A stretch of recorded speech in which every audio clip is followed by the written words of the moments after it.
Drop it.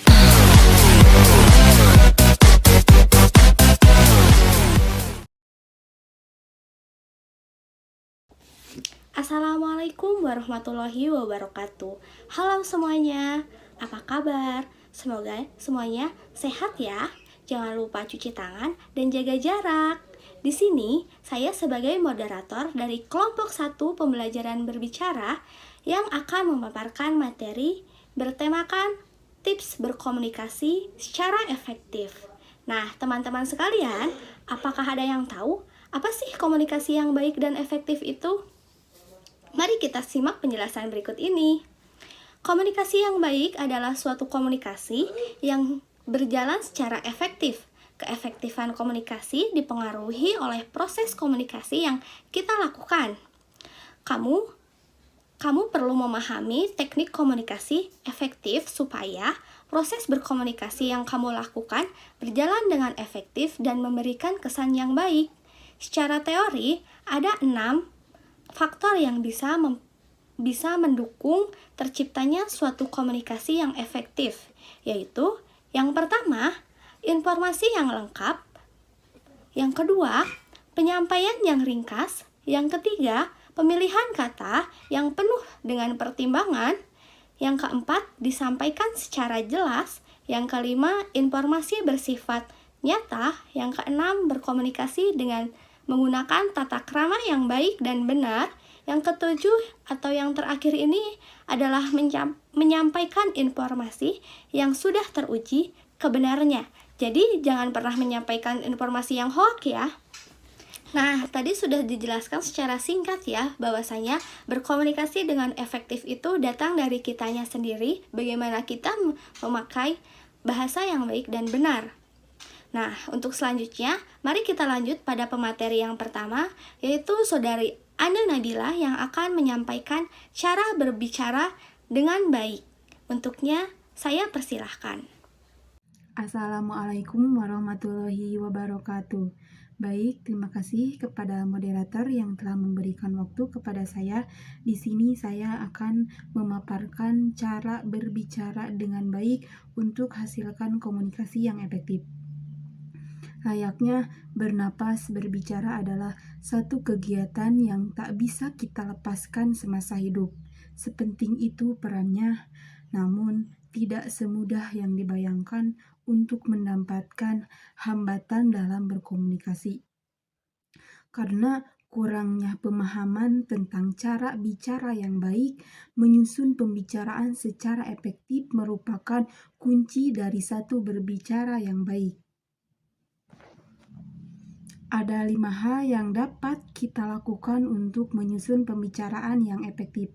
Yang pertama yaitu berpikir dengan jernih sebelum berbicara. Dalam urusan berbicara, biasanya kita kesulitan untuk berpikir dengan jelas ketika memiliki ide yang belum dipikirkan dengan baik. Punya banyak hal yang ingin disampaikan atau topik pembicaraannya sangat penting bagi kita. Bila Anda menghadapi kondisi seperti ini, diam sejenak untuk menarik napas dan coba berpikir dengan jernih untuk mengeluarkan kata-kata. Lalu susun kalimat yang ingin Anda bicarakan untuk menghindari keluarnya pesan yang salah satu membingungkan. Ini adalah langkah awal yang paling sederhana untuk bisa berbicara dengan baik. Yang kedua yaitu kenali lawan bicara. Tahap lainnya dalam cara berbicara yang baik adalah mengetahui lawan bicara Anda. Dari situ Anda bisa menentukan kata-kata yang akan dikeluarkan.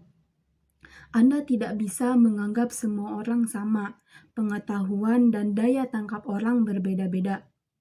Contohnya, Anda tidak bisa atau tidak mungkin bicara pada anak kecil layaknya pada orang dewasa, atau menggunakan istilah-istilah sulit yang Anda pahami pada orang awam. Bisa-bisa Anda hanya dianggap sok pinter dan orang jadi malas berbicara dengan Anda. Yang ketiga yaitu buat pembicara yang ringkas namun efektif. Berbicara secara efektif pada prinsipnya adalah berbicara seperlunya dengan bahasa yang dimengerti. Salah satu langkah penting dalam berbicara efektif adalah dengan mengetahui apa yang tidak harus dibicarakan. Mungkin dalam satu bahasan Anda memiliki banyak contoh untuk menegaskan maksud Anda. Pada kenyataannya, orang lain bisa saja paham dengan memberikan satu atau dua contoh penjelasan. Jika sedang berbicara dengan teman, buatlah pembicara Anda tidak bertele-tele dan langsung ke tujuan utama.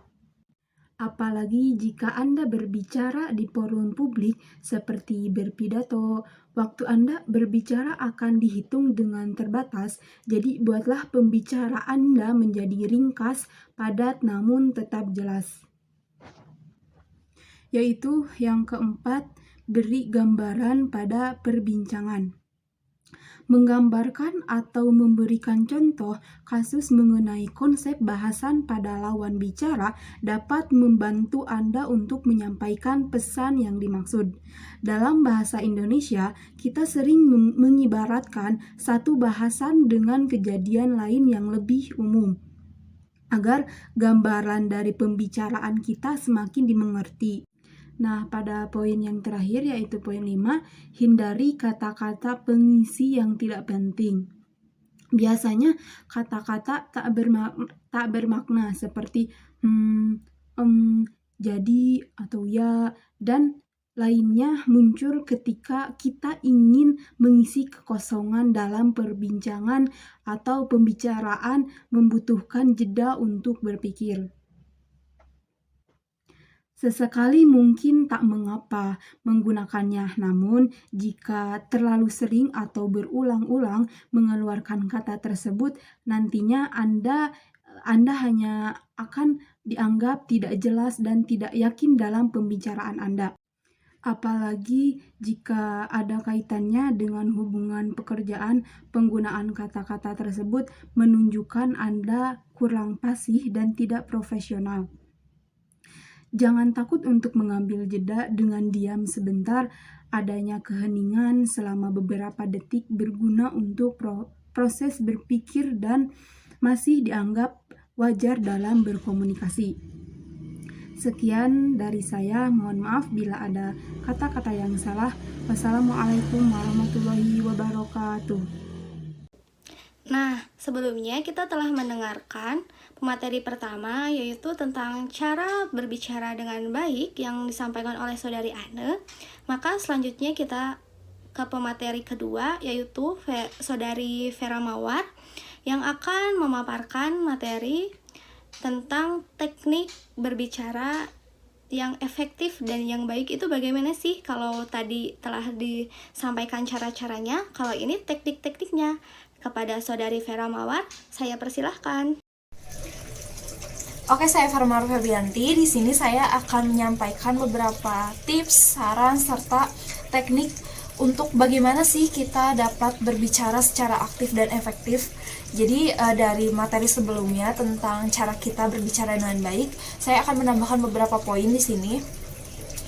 Seperti kita langsung saja ya. Yang pertama, kita harus melakukan pemilihan masalah yang akan dibicarakan. Jadi kenapa kita harus memilih pokok permasalahan ini? Karena hal ini bertujuan agar kita saat melakukan kegiatan pembicaraan nanti akan tetap pada satu fokus yang sama yang sudah direncanakan dari awal. Jadi tidak teralihkan fokus ke topik-topik yang lain. Lalu ini yang kedua, berbicara dengan melakukan gestur atau gerakan tubuh. Hal ini perlu dilakukan oleh pembicara karena saat mereka tidak menggerakkan tubuhnya, hanya berbicara saja, mereka akan tertekan dan akan bertanya-tanya pada diri sendiri, kira-kira apa yang harus saya lakukan atau saya bicarakan ke depannya atau setelah ini gitu. Makanya untuk mengatasi itu semua perlu dilakukan gerakan tubuh yang secukupnya ya tentunya, yang akan menunjang performa kita, sehingga itu kita bisa rileks, tidak tegang, dan kita bisa membuat kegiatan pembicaraan jauh lebih optimal. Lalu yang selanjutnya, penyesuaian situasi saat bicara. Saat kita berbicara di depan atau saat kita sedang berkomunikasi dengan seseorang, kita harus melihat dan dapat membaca situasi dengan baik. Apakah situasi yang sedang kita hadapi ini adalah situasi formal atau santai, dan kita harus bisa beradaptasi bagaimana kita bisa berbicara dengan situasi yang sedang kita hadapi. Lalu selanjutnya, menghargai lawan bicara saat menyampaikan pesan. Tentunya kita ingin dihargai, ingin diberikan konsentrasi penuh oleh lawan bicara atau audiens ya, dan kita pun harus bisa memberikan itu saat lawan bicara sedang menyampaikan pesan.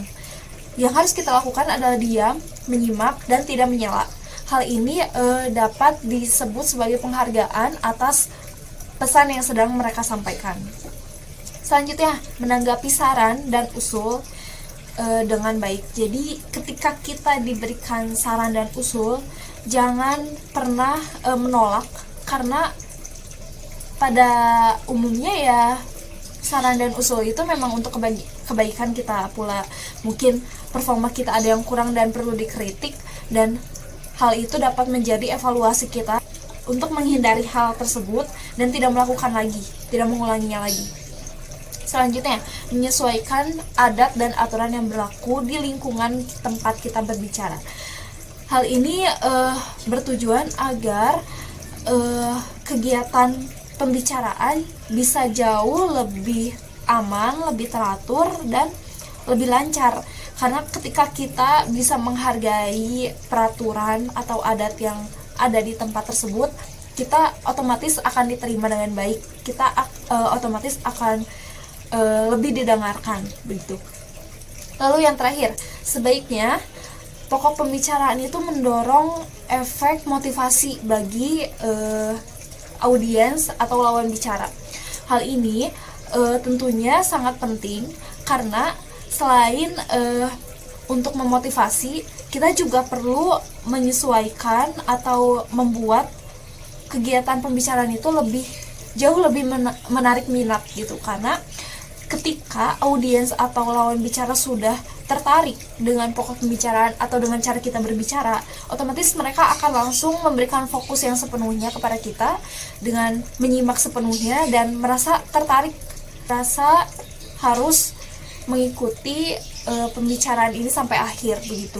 Dan hal itu akan dengan mudah membuat mereka menerima pesan yang kita sampaikan, yang di dalamnya tentunya berisi motivasi. Jadi mungkin sekian saran, lalu ada teknik yang saya bahas. Saya kembalikan lagi kepada moderator, silakan. Terima kasih. Sudah 2 materi yang telah disampaikan. Yang dari pemateri pertama, yaitu tentang cara berbicara dengan baik. Dari pemateri kedua, yaitu teknik berbicara efektif dan baik itu seperti apa. Nah, yang ketiga ini adalah yang paling ditunggu-tunggu, karena yang paling intinya yaitu tips berkomunikasi secara efektif yang akan disampaikan oleh Saudari Irma Alawiyah. Kepadanya, saya persilahkan. Baik, sebelumnya terima kasih kepada moderator yang telah mempersilahkan saya untuk memberikan penjelasan materi yang ketiga, yaitu tentang tips yang bisa dicoba dan diterapkan supaya bisa berkomunikasi dengan baik. Yang pertama, berbicara dengan baik. Supaya informasi bisa tersampaikan dengan baik, maka kamu harus bisa berbicara dengan baik. Secara teori, cara berbicara yang baik cukup sederhana, yaitu kamu perlu melafalkan kata-kata dengan jelas, berbicara tidak terlalu cepat dan atau lambat, intonasi yang lebih dinamis, memilih kata-kata yang sesuai, dan yang lainnya. Namun, pada prakteknya, hal tersebut tidaklah sesederhana itu, butuh pengalaman dan pembelajaran yang mendalam supaya bisa menerapkan teknik komunikasi efektif secara optimal. Yang kedua, diam, simak, dan dengarkan secara sesama. Komunikasi bukan sekedar tentang berbicara, tapi juga mendengarkan. Mendengarkan tidak kalah sulitnya dengan berbicara. Saat mendengarkan, kamu sedang mencerna informasi yang disampaikan lawan bicara. Tanggapan yang kamu keluarkan nantinya kan sangat dipengaruhi oleh seberapa efektif kamu saat mendengarkan. Lalu, kurangi kebiasaan memotong dalam pembicaraan. Selain itu, tidak sopan, hal tersebut bisa mengurangi dan menghambat mencerna informasi secara utuh, sehingga tidak bisa menanggapi dengan semestinya. Maka dari itu, kamu harus membiasakan diri untuk menyimak dengan baik saat seseorang sedang berbicara. Dengarkan dengan sesama hingga tuntas supaya bisa mengerti apa yang dimaksud dalam pembicaraan tersebut. Yang ketiga, sesuaikan dengan konteks. Berbicara dengan seseorang yang tidak menyambung, rasanya kan itu tidak menyenangkan, gersang gitu kan. Maka dari itu, saat menjalin komunikasi dengan seseorang, usahakan untuk tetap sesuai dengan konteks dalam alur perbincangan. Jika ingin bergeser tema perbincangan, lakukan juga secara smooth supaya tidak cringe gitu kan, ngeri. Yang keempat, gestur tubuh. Saat berbicara dengan seseorang, kamu perlu memperhatikan gestur tubuh lawan bicara. Gestur tubuh bisa menunjukkan pemikiran dan perasaan dari lawan bicara. Jika terdapat gestur yang kurang nyaman, lebih baik kamu skip dari hal yang sedang kamu bahas. Kamu juga perlu memperhatikan gestur tubuhmu sendiri saat sedang berbicara pada seseorang. Tataplah mata lawan bicara sebagai tanda bahwa kamu tertarik dengan komunikasi yang terjadi. Tunjukkan senyuman dan berekspresilah secara tepat. Yang kelima, menyisipkan humor. Supaya perbincangan menjadi cair, kamu bisa juga menyisipkan humor. Humor tidak perlu yang terlalu berat atau lelucon yang terlalu konyol. Cukup gurauan yang sederhana bisa membuat perbincangan menjadi lebih menyenangkan. Yang keenam, jangan terlalu berpusat pada diri sendiri. Coba deh perhatikan caramu berbicara. Seberapa sering kamu menggunakan kata misalnya kalau aku. Nah, jika kamu cukup sering melakukannya, lebih baik kamu kurangi hal tersebut bisa menunjukkan bahwa kamu ingin menjadi dominan dan menjadi pusat pembicaraan. Padahal seharusnya kan komunikasi terjadi secara seimbang dengan masing-masing lawan bicara. Bisa sama-sama memberi tanggapan terhadap cerita yang disampaikannya. Yang ketujuh, mengendalikan emosi. Dalam suatu forum diskusi, perdebatan kan seringkali terjadi. Jika kamu ada pada momen semacam itu, jangan sampai terbawa emosi.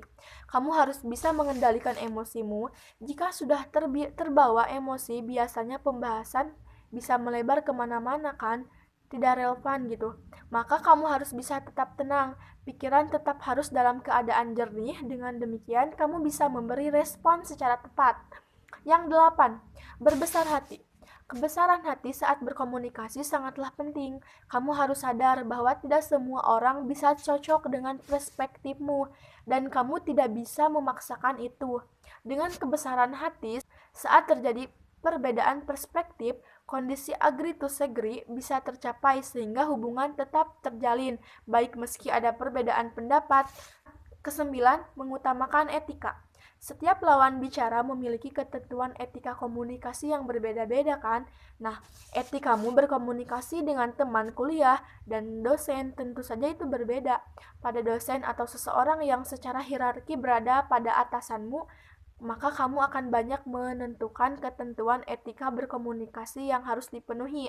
Misalnya saja kan saat menghubungi dosen melalui pesan elektronik saja, ada format tertentu yang bisa diikuti supaya tetap formal dan terkesan sopan. Cukup sekian penjelasan dari saya. Semoga ada yang bermanfaat. Saya kembalikan lagi kepada moderator. Terima kasih.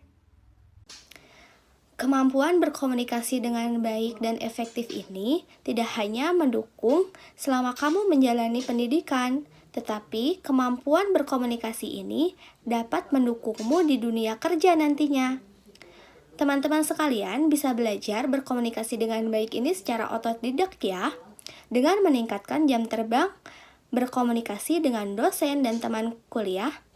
Jika ingin lebih serius, kamu juga bisa mengambil kursus public speaking agar berbicara kamu dan berkomunikasi kamu bisa efektif. Nah, kamu bukan hanya akan dilatih bagaimana cara berkomunikasi secara personal, kamu juga bisa lebih luwes saat berkomunikasi di depan banyak orang. Jadi kamu tidak akan grogi lagi kalau sudah menguasainya. Selama teman-teman menjadi mahasiswa adalah kesempatan untuk mengasah kemampuan berkomunikasi ya.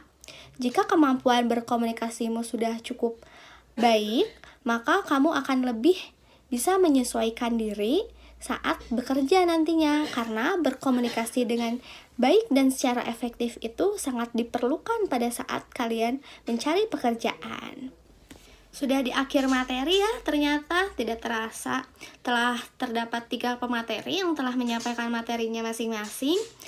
Semoga bisa bermanfaat ya untuk teman-teman, karena berkomunikasi secara efektif dan yang baik itu sangat berguna untuk teman-teman sekalian jika sudah bekerja nantinya. Untuk itu, saya sebagai moderator di kelompok 1 pembelajaran berbicara ini mohon pamit undur diri ya. Mohon maaf apabila ada bahasa yang kurang dimengerti oleh teman-teman. Mohon dimaafkan. Wabillahi taufiq walhidayah. Wassalamualaikum warahmatullahi wabarakatuh. See you.